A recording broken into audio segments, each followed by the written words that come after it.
In December of 1592, a young couple knelt at the altar, heads bowed as they received the blessing of their marriage vows.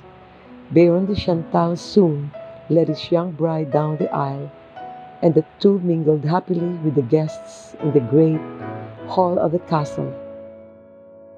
Winter melted swiftly into spring, and each passing day drew the young couple ever closer. They shared many common interests. Jane discovered that Christopher was an avid reader and was well versed in the many topics which she used to discuss with her father. They had loved each other very much. Theirs had been a fairy tale wedding, and it looked as if their peace and great happiness could never be disturbed. But with the return of spring, there was an outbreak of fighting not unusual in the turbulent France of the time. Baron de Chantal was expected to join the king in his campaign. It was a hard thing to break the news to Jane, but there was nothing he could do. He finally blurted out the whole situation one evening as they were taking one of their customary walks. What Baron de Chantal said impressed Jane deeply.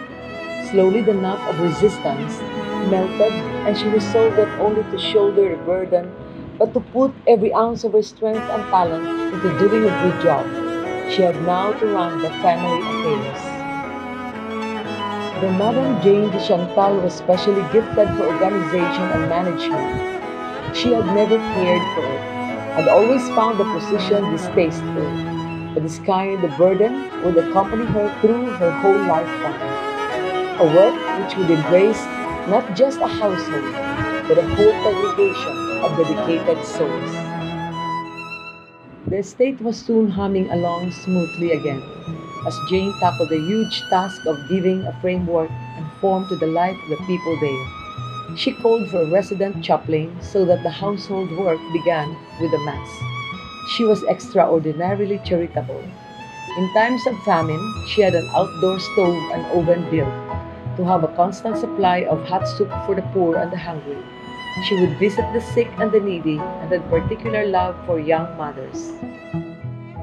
For 9 years, life at Robili continued peacefully. Christopher came home at every opportunity, and the couple's love and understanding of each other were evident to all who knew them. The family grew gradually.